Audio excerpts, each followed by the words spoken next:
Então estamos começando o nosso segundo encontro de meditação, hoje sobre o tema Como Superar a Violência. Vamos começar lendo algumas poesias sobre o assunto. Você começa, Brian? Pode ser. Intertexto. Primeiro levaram os negros, mas não me importei com isso, eu não era negro.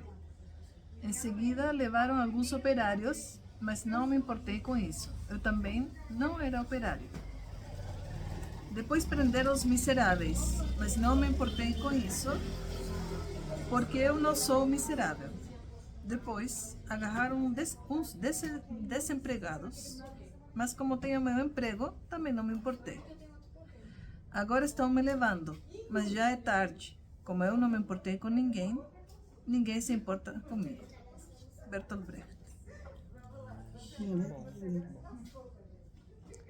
Quem mais? Se quiser, Posso ler uma aqui da primeira.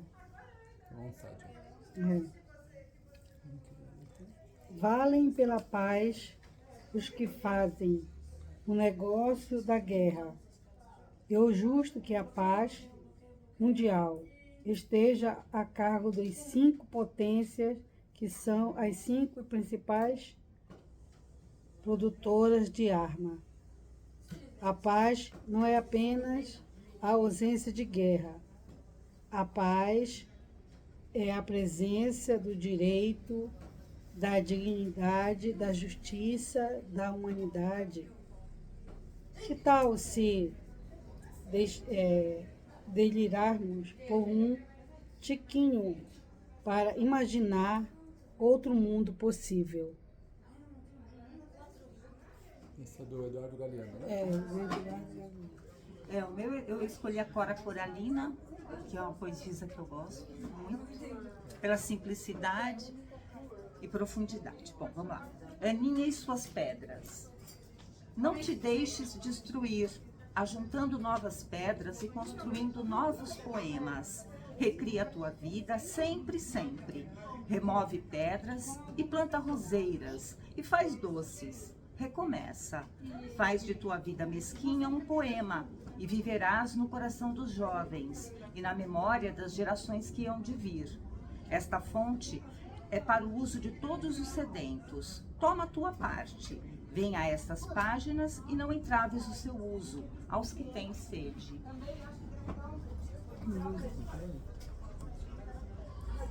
Esse anima. Essa Pauline aqui, peraí. Lá do PDF, tá?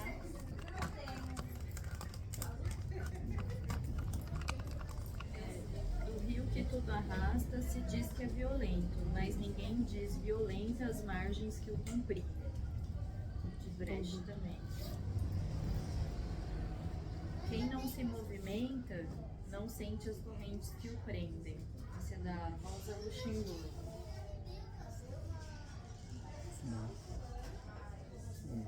Vou ler o do Gandhi. Aquilo que é conquistado através da violência só pode ser mantido com mais violência. A pessoa que não está em paz consigo mesma será uma pessoa em guerra com o mundo inteiro. Se queres mudar o mundo, comece mudando a ti mesmo. Não existe caminho para a paz é o caminho. Esse é do Gandhi. Tem algumas outras, mas eu acho que para não cada um ler uma, né? Não quer ler nenhuma. Muito bem. Então, a ideia, né, dessas poesias é a gente, como na semana passada, a gente entrando um pouco na uma certa atmosfera, né, que seja favorável ao trabalho meditativo e também ao assunto do dia, né? Que no caso hoje é superação da violência. Como a gente já conversou na semana passada, esses encontros todos eles vão se encaixando, né? Então os temas eles são como um quebra-cabeça. E essa sequência, né? Primeiro falar sobre sofrimento, depois sobre violência, ela não é casual, né? Porque a gente hoje, por exemplo, vai tratar Primeiro, sobre a diferença entre a violência interna e o que a gente chama de violência externa, né? Quais são as raízes da violência? Uma delas a gente até conversou semana passada, que é o sofrimento humano, né? A principal raiz da violência é o sofrimento. E o que gera também, né, a violência, que é um outro subproduto que tem o sofrimento humano, que é algo que a gente chama de compulsões, né? Então, como é que a gente também precisa, de uma certa maneira, criar um certo repertório para superar essas compulsões, essas mecanicidades, né? Para poder superar também a violência. Porque a gente, como o poema dizia, né? Reclamam da pessoa, né, que o rio é violento, mas esquecem das margens que o comprimem, né? Então, quais são essas margens, né? Então, a gente, primeiro, faz uma diferenciação, que nem a gente comentou na semana passada, existe o silêncio interno e o silêncio externo. Pois bem, a violência, segundo a nossa concepção humanista, ela também tem essas duas dimensões. Ela tem uma dimensão que é estritamente interior, ou seja, ela é fruto de uma espécie de contradição, né? Onde a gente às vezes não consegue conciliar nosso pensamento, nosso sentimento e a nossa ação numa só direção. É como se a gente tivesse um pouco dividido internamente, uma parte de nós que é uma coisa, outra parte que é outra. Então começa a gente ter essa fragmentação interna, né? E isso vai gerando também, vamos dizer assim, algumas compensações, né? E essas compensações, por sua vez, né, vão gerando essas compulsões. Então existe um encadeamento, né? O desejo gera sofrimento, o sofrimento gera essa divisão interna que vai gerando violência, primeiro dentro de cada um. Geralmente as pessoas que são violentas com os demais, elas, mesmo que não admitam para si mesmas, elas são muito violentas. Todos nós, em alguma medida, né, vivemos num sistema violento, reproduzimos esse esquema em maior ou menor grau, né, infelizmente. E não é à toa que algumas categorias, como de forças de segurança, militares, são as que mais se suicidam, por exemplo. Isso é uma coisa bem pouco falada, mas muito conhecida. Por exemplo, vocês pegam aquelas estatísticas do CVV ou de outras organizações que trabalham esse tema, né?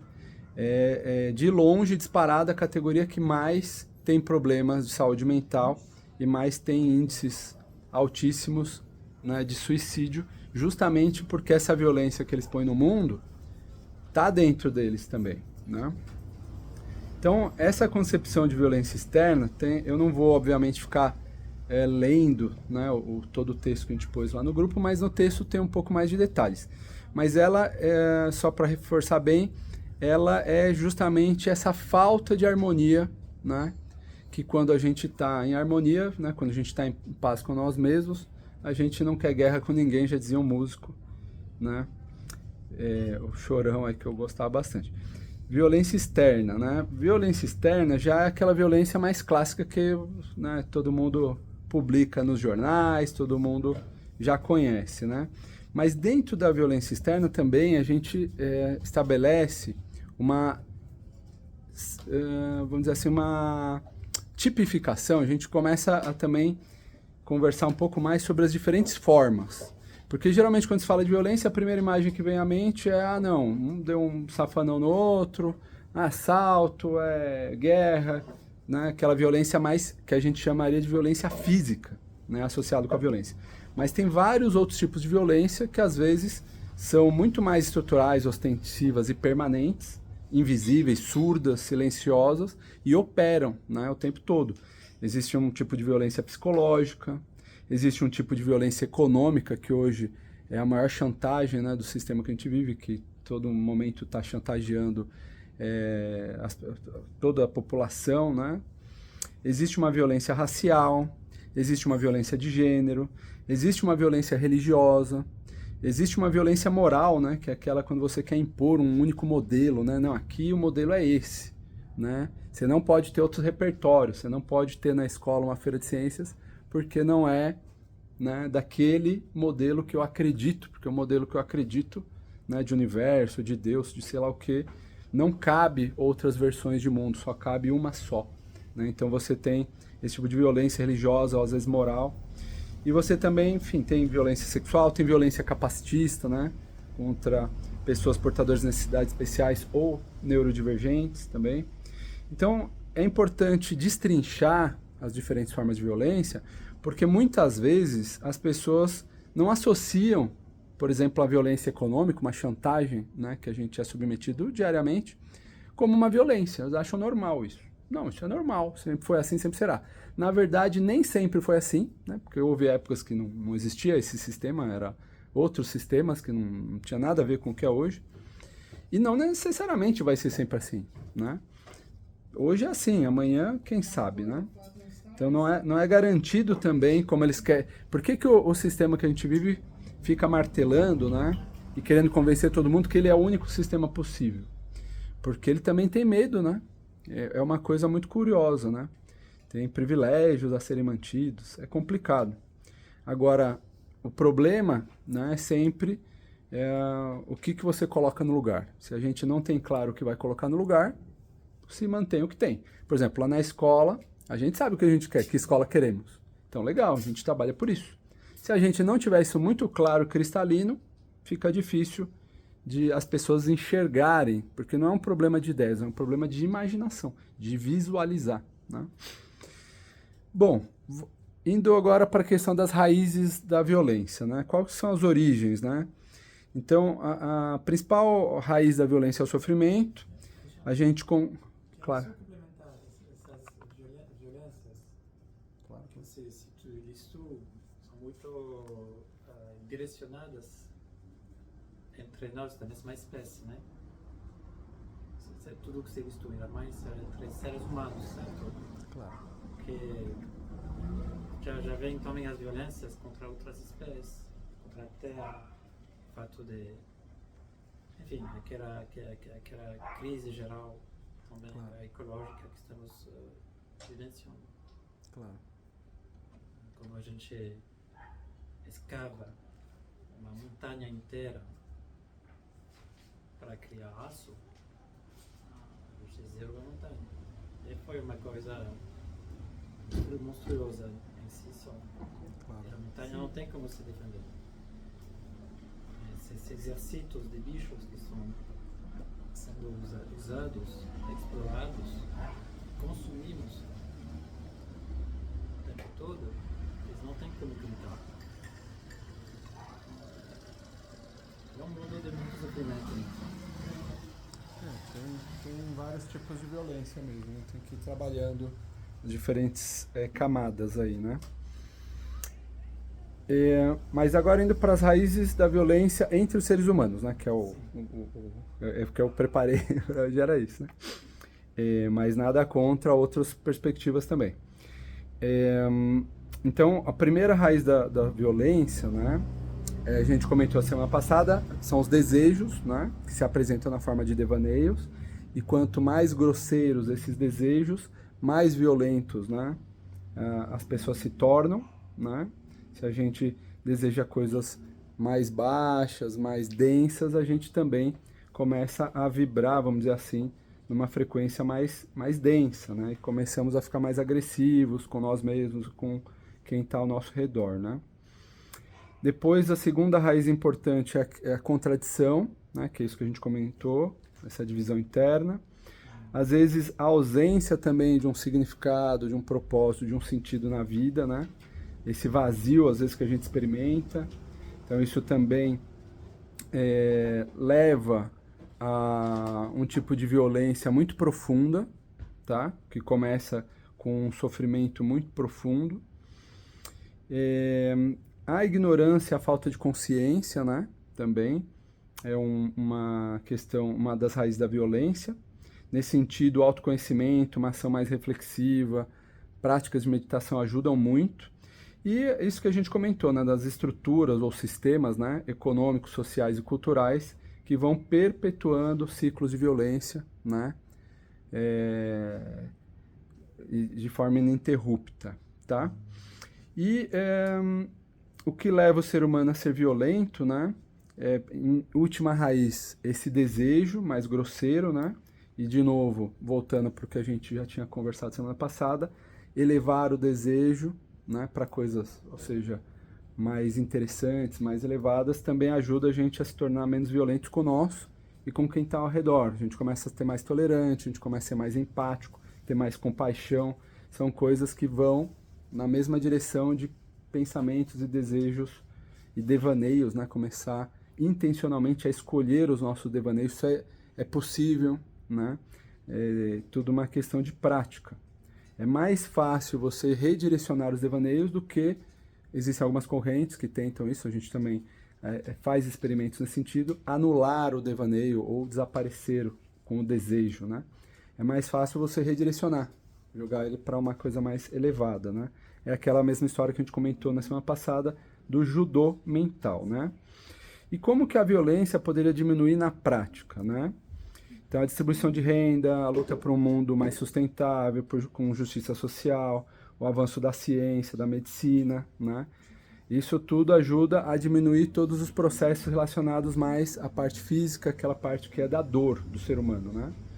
E todo o outro processo de autoconhecimento, a meditação, a busca por um sentido maior na vida, ajuda a gente no outro quesito, que é com relação ao sofrimento. Lembrando que a gente separa bem, né, o que é dor do que é o sofrimento, né? Então existem algumas coisas, por exemplo, pode haver momentos, como houveram alguns momentos, né, em determinadas sociedades onde houve mais justiça social e já não havia tanta dor física, mas havia muito sofrimento mental ainda, havia muito medo da morte, medo de envelhecer. Os 4 grandes, né, cavaleiros do Apocalipse, os 4 maiores temores do ser humano, é o medo da finitude, né, da própria morte, o medo do envelhecimento, o medo da doença e o medo da solidão. Esses 4 são os grandes temores, né, que ao longo dos milênios, desde uma visão não secular, mas milenar, o ser humano ainda não conseguiu superar cabalmente, né? Continua uma busca por superar esses 4 grandes temores, né? E existem pessoas ou sociedades que às vezes têm a situação material plenamente resolvida, mas continuam tendo esses temores e às vezes se jogam pela janela, né? Então, é preciso diferenciar, não porque uma situação, vamos dizer, material está resolvida, como muita gente acredita, aí meus problemas magicamente estão todos resolvidos, né? Isso é uma ilusão, obviamente. Assim como o contrário também. A gente tem gente que acha, não, eu vou, né, resolver somente a parte mental e vou esquecer a parte física. Isso tampouco é possível, porque a parte física é o aparato, né, de toda, onde vai montada toda a parte da alma e a parte mental. Então, diminuir a violência, em última instância, tem uma ação mais externa, né, que a gente faz segundo as nossas possibilidades, né? Não é o caso de estar aí cobrando, você tem que fazer isso. Não, senão cada um tem que buscar o que faz sentido, né? A gente acredita muito nessa via, mas é necessário uma ação de ajuda aos demais. A gente no movimento muitas vezes fala que às vezes a melhor autoajuda é ajudar quem está do lado, ajudar os demais. Porque muitas vezes o pessoal entra numa autoajuda consigo mesmo, vamos dizer assim, e vai se fechando, vai se fechando, vai se fechando. Isso às vezes não é bom nem para a própria pessoa que se fecha tanto. Então a primeira coisa é estabelecer, né, redes de apoio, de solidariedade, de ajuda mútua, né? E a segunda coisa, na nossa concepção, que é meio simultânea, na verdade, tá? Não é primeiro uma, depois outra, mas a tendência nossa, por educação na época que a gente vive, a cultura que a gente vive, é primeiro cuidar de nós. É que naquela história do avião, né? Primeiro põe, depois você põe do lado, né? E na verdade é mais ou menos simultâneo, tá? É mais ou menos simultâneo. Você tem que cuidar de você mesmo e de quem está ao redor, né? Então, existem essas duas dimensões, mais interna e externa da violência, e a ação, vamos dizer assim, para superar a violência, tem que também estar nessas duas dimensões. Porque muitas vezes tem pessoas que passam anos metidos em retiros, em lugares, tentando alcançar certos estados, e às vezes, de repente, um dia que ela vai lá e faz a gente chama de ação válida, né? Mas alguns também chamam de boas ações, ajuda alguém e aquilo a preenche de uma maneira, falo, nossa, se eu soubesse, né, antes talvez eu teria feito mais. Às vezes precisa, vamos dizer assim, são duas pernas, né, para poder caminhar, tá? Não dá para caminhar né, pulando numa perna só, quer dizer, até dá, mas não é legal. E com relação à parte interna, que é o que nos toca hoje, né? Porque hoje aqui é um curso de meditação, então aqui a gente não vai conversar muito sobre a parte externa. Presta para mim só o livrinho. Aqui, ó, esse aqui, por exemplo, só para falar das coisas externas, né? É um livro da Marcha Sul-Americana pela Paz e pela Não Violência, então tem uma série de fotos, atividades e tal, de encontros. Ah, esse aqui foi em São Paulo, ó. Aqui é Eliane... Enfim, aqui acho que tem um encontro que foi na Uma Paz. Isso aqui ó, é a sala de meditação que tem em Caucaia, que inclusive no final desse encontro a gente vai fazer um convite para uma imersão lá. Aqui tem algumas imagens também de alguns encontros realizados no Centro Cultural São Paulo e na Uma Paz, que fica ali perto de Ibirapuera. E uma série de ações que a gente vai fazendo aí, né? Na medida das nossas possibilidades, obviamente. Que isso é um trabalho feito voluntariamente de coração, e é muito importante que seja algo de livre escolha, que não seja algo, vamos dizer assim, imposto, que não algo escolhido, tá? Intencional. Então, isso é só para citar que é importante. Mas hoje, o importante, vamos dizer, para esse encontro, né, é a prática de meditação. Então, a gente vai, vamos dizer assim, abordar mais a questão da violência interna. Porque, em definitiva, vamos dizer assim, antes de ter a violência externa, né, a gênese é dentro de cada um. E o principal, assim como o desejo para a consciência se apresenta como devaneio, a violência para a consciência se apresenta como compulsão, né? O que é a compulsão? Aquele hábito automático que eu repito sem querer querendo, quando eu vi eu já fiz, é mais forte do que eu, é uma espécie de vício. Todo vício é um tipo de compulsão, tá? Então, assim como os devaneios, eles cumprem com uma função compensatória para a consciência de, vamos dizer assim, sei lá, se eu estou com fome, então imagina um prato de comida, né? A consciência começa a compensar, porque é uma função de fazer você ir em direção a se alimentar. É um alerta da sua consciência, né? Toda dor é um alerta de algo que não está funcionando bem, você precisa corrigir. Só que a dor é um alerta para o corpo. O sofrimento é um alerta para a alma. Então é algo que você precisa reorganizar. Olha quem chegou aí, sejam bem-vindos. O sofrimento é um alerta de forças internas, né, que você precisa reagrupar ou reorganizar para se sentir mais inteira ou mais inteiro, né? E a compulsão, ela é justamente o contrário, porque quando você se sente mais inteiro, você tem mais autocontrole, você tem mais lucidez, você tem mais o que a gente também chama no movimento de intencionalidade, que é um termo que a gente vai voltar a falar ao longo dos encontros, porque tem muitas interpretações do que seria a intencionalidade, e a gente tem uma visão muito específica de como trabalhar essa intencionalidade com práticas meditativas, para a gente ter mais intencionalidade, ser menos... A intencionalidade, vamos dizer assim, é o oposto da compulsão, tá? Para facilitar. Então a compulsão é aquilo que você não controla, a intencionalidade é aquilo que você escolheu, que você quer, que você você intencionou, vamos dizer assim, tá? Você optou, né? Então, por que a gente também tem numerosos vícios, numerosas compulsões? Porque assim como o devaneio serve para aliviar tensões fortes que a gente está vivendo, as compulsões também. Elas servem, às vezes, como um mecanismo de fuga, para a gente poder... É até um mecanismo de defesa da consciência, para você não pirar, às vezes, né? Então você dá aquela... aparta um pouco o olhar e toma um respiro. Então, não é recomendável, tá? Depois a gente vai ver... Tem um encontro específico só sobre como superar vícios, compulsões, dos mais diversos, tá? Pode ser um vício de comida, pode ser um vício de droga, pode ser um vício, sei lá, de celular, né? Hoje é um vício muito comum. Pode ser um vício pequeno ou um vício grande. O mecanismo é o mesmo, tá? Então a gente tem um encontro só sobre isso previsto. Nesse encontro a gente vai falar melhor. Mas é importante compreender que o sofrimento gera violência, né? E essa violência, vamos dizer, a forma que ela se apresenta na consciência, tá? É através dessas compulsões, desses vícios, tá? No texto tem um pouquinho mais de detalhes, eu não vou, né, ler tudo aqui porque é muita coisa, tá? Como é que a gente vai trabalhar hoje, né? Para superar a violência interna e externa, né? Começando hoje pela interna, né?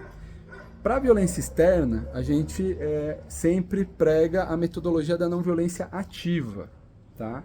Bem nos moldes do Tolstói, do Gandhi, do Luther King, tá? Quem cunhou um pouco mais, acho que a primeira pessoa que começou a cunhar isso, pouca gente sabe, na verdade não foi o Gandhi, foi o Tolstói, né? O Gandhi, ele era fanático do Tolstói, tanto que ele montou um ashram lá na África do Sul que a gente visitou, que se chama Fazenda Tolstói, Tolstói Farm, né?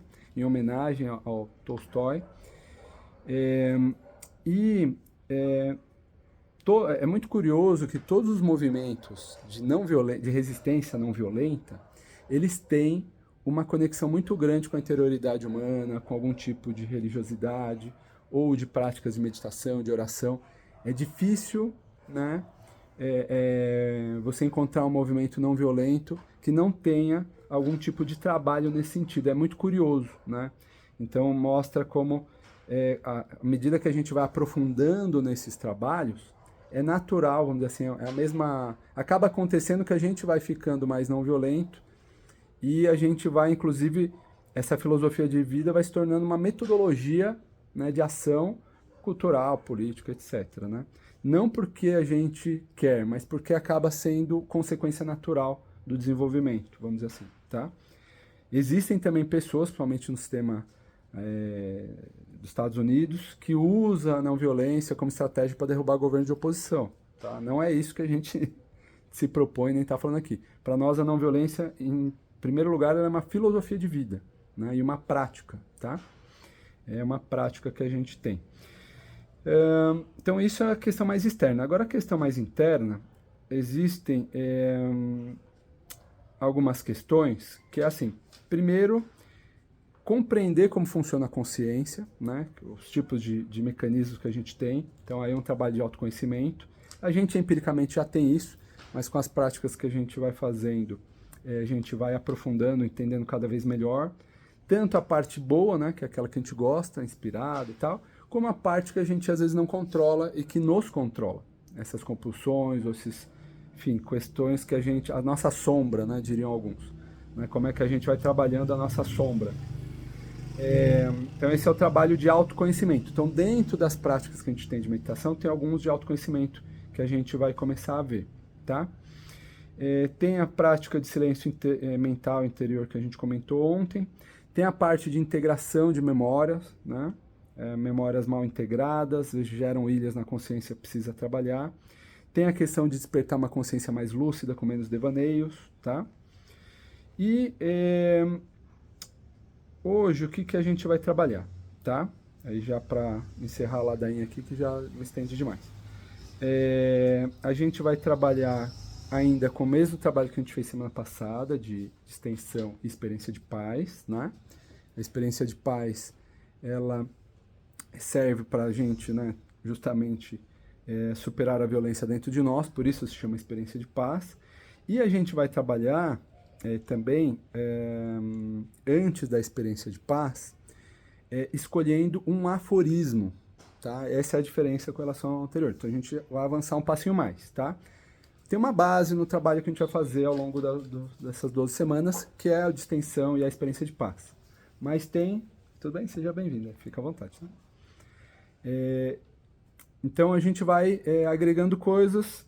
Uma das coisas que a gente vai agregar é o aforismo, tá? O que é um aforismo, tá? Aforismo funciona assim. Tem 3 níveis de aforismo. O primeiro é assim, os pensamentos produzem e atraem ações. Esse é o primeiro nível. Isso quer dizer o quê? Que de acordo com o que eu sinto, eu recordo, eu imagino, é assim que eu atuo. Aqui não é o segredo. Por exemplo, você pega aquele filme ou livro O Segredo, na verdade, a prática que eles têm ali, que é uma antiga prática que é filha da ataraxia estoica, tá? É anterior aos estoicos, na verdade, é uma prática grega, que é baseada nos aforismos, que eles usavam como se fossem mantras, tá? Que isso era muito usado na antiga Grécia e também no período do Renascimento, tá? Então são frases que cada um escolhe, não é que é uma frase para todo mundo, tá? Tem não precisa escolher agora, tá? Você pode escolher uma hoje, assim, meio só para experimentar, mas esse é um processo que a gente está começando agora, tá? Então, o primeiro nível do aforismo é os pensamentos produzem e atraem ações. O segundo nível é assim, os pensamentos com fé ou com convicção, né, produzem e atraem ações mais fortes, tá? E os pensamentos repetidos com fé ou com convicção produzem e atraem o máximo de força nas ações, tá? Porque aí vão criando hábitos que vão se enraizando e às vezes esses hábitos, entre outras práticas que a gente tem, são hábitos que ajudam a gente a deslocar as compulsões. No encontro de compulsão a gente vai conversar melhor como que isso funciona na prática e alguns trabalhos específicos. Mas um primeiro trabalho que já serve é o trabalho do aforismo. E o trabalho do aforismo tem mais de uma maneira de trabalhar, tá? A gente vai hoje fazer de uma maneira mais simples. Então a gente pode escolher uma frase, de preferência alguma frase, pode ser de um poema, pode ser de alguma coisa que você queira, sei lá, mudar na sua vida, tá? Essa frase vocês podem depois falar ou não também, tá? Se for muito íntima, vocês também não são obrigados a compartilhar, tá? Mas quem quiser depois no final no intercâmbio também pode compartilhar. Então, essas frases, o principal, na medida do possível, é que ela gere algum tipo de comoção profunda, ou que mexa com você de alguma maneira. Se ela não mexe um pouco com você, provavelmente é uma frase que não tem carga afetiva suficiente para deslocar uma compulsão ou uma violência interna. Então, como a gente ainda está numa experimentação, né, a gente não espera aqui que, né, saia nenhum trabalho. Isso é uma primeira aproximação. E depois, né, no finalzinho, a gente vai comentar sobre a questão dos cartazes despertadores. A gente trouxe alguns cartazinhos aqui do ato que a gente participou hoje aí, tá? Para a gente usar o dorso dele. E a gente no finalzinho explica melhor como é que a gente trabalha os despertadores. Mas o ideal é que no cartaz despertador esteja um aforismo, tá? Então, de preferência, algo que nos comova. E todo o trabalho de aforismo é um trabalho de introjeção. Então, é um trabalho que a gente vai fazer durante alguns segundos. A gente pode repetir 1, 2 ou 3 vezes, né? Essa mesma frase, em silêncio, né? E aí a gente vai entrar no processo de relaxamento, né? De distensão, igualzinho a gente fez semana passada, parte de fora do corpo, depois parte de dentro. E a gente faz a experiência de paz, tá? E essa experiência de paz, à medida que a gente vai movendo um pouco a energia psicofísica, que a gente chama, né? A energia a energia da vida, vamos dizer assim, que circula dentro de nós, né? A ideia também é carregando, tá? Essa frase força. O aforismo também pode ser chamado de frase força, tá? Com essa energia, com essa carga afetiva, né? Então é um pouco esse o trabalho. Então a diferença da semana passada a gente agregou o trabalho do aforismos, tá? Não sei se alguém quer fazer algum último comentário antes de eu encerrar a parte explicativa para a gente ir para a prática. Alguém quer fazer mais alguma observação? Nada a declarar? Então vou encerrar a ladainha aqui.